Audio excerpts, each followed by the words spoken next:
নমস্কার, আপনারা দেখছেন ইন্ডিয়া পটেটো নিউজ। আর আজ আমরা আলুর গ্রাউন্ড রিপোর্ট নিতে চলে এসেছি আলুর রাজধানী নামে পরিচিত বাঁকুড়া জেলার কতুলপুরে।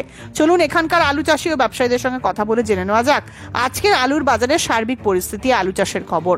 দর্শক বন্ধু, প্রতিবেদনটি প্রচুর পরিমাণে শেয়ার করে সেই সমস্ত মানুষের কাছে পৌঁছে দিন যারা আলু চাষ ও আলু ব্যবসার সঙ্গে যুক্ত আছেন। আলু সম্পর্কিত সমস্ত খবরের জন্য ইউটিউব চ্যানেলটি সাবস্ক্রাইব করুন ও ফেসবুক পেজটি ফলো করুন। দাদা ভাই, আপনার নামটা যদি বলেন, পরিচয়টা। আমার নাম বিশ্বনাথ সূত্রধর। বিশ্বনাথ সূত্রধর, বাড়ি মির্জাপুর। বাড়ি মির্জাপুর। তো দাদা, আজকে দেখতে পাচ্ছি আপনি আলু লাগাচ্ছেন। তো এটা কি আলু লাগাচ্ছেন? জ্যোতি আলু। জ্যোতি আলু লাগাচ্ছেন। তো এই জ্যোতি বীজটা আপনি কত টাকায় কিনেছেন? এইটা কুগারের বীজ 2800 টাকা করে কিনেছি, 2800 টাকা বস্তা। কুগারের বীজ 2800 টাকা বস্তা কিনেছেন। আচ্ছা, তো দাদা ভাই, আপনি এই বছর মোট কত বিঘা আলু চাষ করছেন? 7-8 বিঘার মতো। 7-8 বিঘার মতো আলু চাষ করছেন। তো এটা কি পুরোটাই জ্যোতি না পোগরাজও আছে? না, আমার সব জ্যোতি। সবই জ্যোতি। আচ্ছা আচ্ছা। তো আপনি কখন থেকে এই আলুটা মোটামুটি লাগাতে শুরু করেছেন? এই দিন 5 আগে থেকে শুরু করেছি। দিন 5 আগের থেকে। তো এই বছর চাষটা কি মনে হচ্ছে একটু মানে লেট করে করলেন নাকি? না, একটু অন্যান্য বছর তো একটু পিছিয়ে গেছে। একটু পেছিয়ে গেছে। তো এর আগের বছর যে বৃষ্টির কারণে চাষ দুবার ধরে করতে হয়েছিল, তো সেটা কি আপনারা করেছিলেন? দুবার চাষ করতে হয়েছিল? দুবার চাষ করতে হয়েছিল, আমাদের আলু লাগানো হয়ে গেছিল তো। আচ্ছা, আবার বৃষ্টিতে নষ্ট হয়ে গেলে ফের আবার বীজ গাছ কিনে আবার বসাতে হয়েছে নতুন করে। আচ্ছা আচ্ছা আচ্ছা। তো দাদা, আপনি যে সার কিনেছেন, কি সার দিয়েছেন আলুটাতে? ইফকো 10-26 দিয়েছি। ইফকো 10-26। তো 10-26 মোটামুটি কত টাকায় কিনেছেন? ইফকো 1850 টাকা। 1850 টাকা। আচ্ছা আচ্ছা। তো সঠিক দামে কিনতে পেরেছেন? না না, প্রিন্টের তো দেখছি যে 1450 না কত, কিন্তু আমাদের বাজারে পাচ্ছি না, তো বাধ্য হয়ে 1850 করে কিনতে হয়েছে। আচ্ছা আচ্ছা আচ্ছা আচ্ছা। তো আপনার যে আলু বিঘে, আপনি যে 7-8 বিঘে যে আলু লাগিয়েছেন, তো মোটামুটি আপনার বিঘা প্রতি খরচ কত করে পড়ছে? সেটা হিসাব করে না, মোটামুটি আমি বীজ খরচা ওই আমাদের 3.5 করে বীজ লাগে, আর রাসায়নিক সার। না মানে মোটামুটি অ্যাপ্রক্স যদি একটা বলতেন, ধরুন 7-8 বিঘে চাষ করলে কত টাকা খরচ? বিঘে 35,000 টাকা খরচ। বিঘে 35,000 টাকা করে খরচ, মানে 7-8 বিঘে তো অনেকটাই টাকা খরচ হচ্ছে। তো সেই তুলনায় তো দাদা ভাই, আপনারা কি মানে ন্যায্য দামটা পান? আলু যখন তোলা হয় তখন সঠিক দামটা পান? না না, কোনো বছর পাই, বেশিরভাগ বছরই পাওয়া যায় না। আচ্ছা, এই আগের বছর বৃষ্টি হয়েছিল বলে অল্প আলু ফলন হয়েছিল, সেই হিসাবে দামটা মোটামুটি পাওয়া গেছে। আচ্ছা আচ্ছা আচ্ছা। দাদা ভাই, আপনার নামটা যদি একটু বলেন।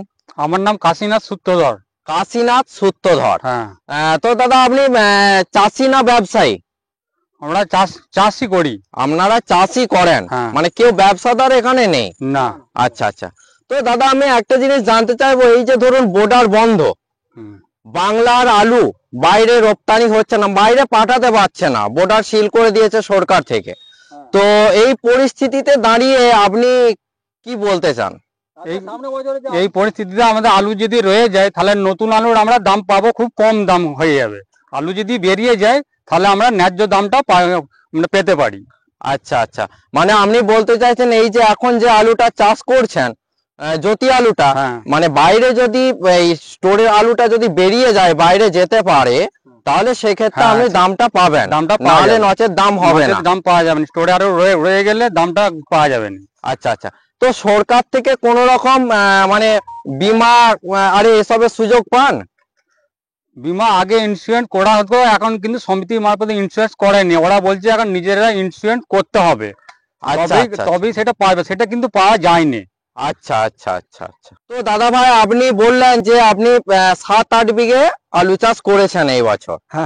তো আপনার 7-8 বিঘে আলু চাষ করে এই আলুর ফলন কত করে হয় বিঘা? আলু ফলন যদি আবহাওয়া ভালো থাকে 5টা-6টা করে আলু হবে, প্রায় 5.5টা তো হবে। 5.5-6টা করে আলু হয়। আচ্ছা আচ্ছা। পুরো আলুটাই কি আপনি স্টোরে রেখে দেন না বিক্রি করে দেন? না না, কিছু বিক্রি করি, কিছু স্টোরে রাখি। কিছু বিক্রি করেন, কিছু স্টোরে রাখেন। তো আপনি বীজ কি পাঞ্জাব বীজই ব্যবহার করেন নাকি স্টোর বীজ ব্যবহার করেন? না, আগে স্টোর বীজ ব্যবহার করতাম, কিন্তু তাতে তো আলু কল ভালো আসছেনি বা গাছে ফলন হচ্ছে না, যার জন্য পাঞ্জাব বীজই ব্যবহার করতে হচ্ছে কয়েক বছর। আচ্ছা আচ্ছা আচ্ছা। মানে আগে হতো, এখন পাঞ্জাব বীজই ব্যবহার করছেন। তো আপনি ধরুন এই 7-8 বিঘা আলু চাষ করেছেন, বিঘা প্রতি বলছেন 30-35 হাজার টাকা করে খরচ, তাহলে অনেকটা টাকার মূল্য হয়ে যাচ্ছে এখানে। হ্যাঁ, আলুর দাম যাতে পাওয়া যায়, ন্যায্য দাম কমসে কম 550 টাকা থেকে 600 টাকা হওয়া দরকার। 550 থেকে 600 টাকা হ্যাঁ। মানে পার প্যাকেট হ্যাঁ। 50 কেজি যদি দাম হয় তাহলে আপনারা সঠিক মূল্যটা পাবেন। হ্যাঁ হ্যাঁ, আচ্ছা সমস্ত খরচ করতে পারে কিছু দেখতে পাওয়া যাবে। আচ্ছা আচ্ছা। তো আপনি তো একজন বড় মাপের কৃষক, তো আপনি আমাদের পশ্চিম বাংলার কৃষকদের উদ্দেশ্যে কি বার্তা দিতে চান? প্রত্যেক কৃষকেরই যে সরকারের কাছে বলা উচিত যে আমাদের ন্যায্য মূল্য কমসে কম 550 থেকে 600 এর মধ্যে দাম রাখা দরকার।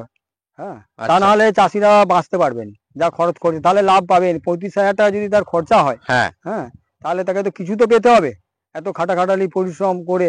হ্যাঁ, তাহলে ন্যায্য মূল্য সরকারও বুঝতে পারবে যে হ্যাঁ কত খরচ। এখনকার রাসায়নিক সার, বীজ, ঔষধ সমস্ত কিছু নিয়ে আমাদের বেশ ভালোই খরচা আছে। হ্যাঁ, তাই আমার সরকারের কাছে অনুরোধ যাতে 550 থেকে 600 টাকা দাম হয়, সেই মতো সরকার যেমন ব্যবস্থা করে। এই অনুষ্ঠানে সম্প্রচারিত সমস্ত বক্তব্য বক্তাদের নিজস্ব ব্যক্তিগত মতামত। এই অনুষ্ঠান বাজারের নির্ধারক নয়। অনুগ্রহ করে ব্যবসায়িক পদক্ষেপের পূর্বে নিজের বিচার বুদ্ধি কাজে লাগিয়ে সিদ্ধান্ত নিন। আলু রাখা বাজারগত ঝুঁকি সাপেক্ষ। আলু রাখার পূর্বে ইন্ডিয়া পটেটো অ্যাপ থেকে বিগত বছরের লোডিং আনলোডিং রিপোর্ট ও তার পরিপ্রেক্ষিতে আলুর দামের ওঠানামা দেখে নিন। আলুর সব খবর এখন একটা অ্যাপে।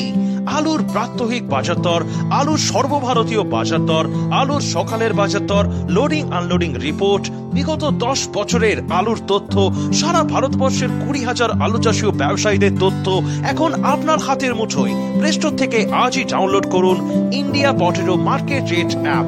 2012 সাল থেকে প্রতি মুহূর্তে আপনার সঙ্গে।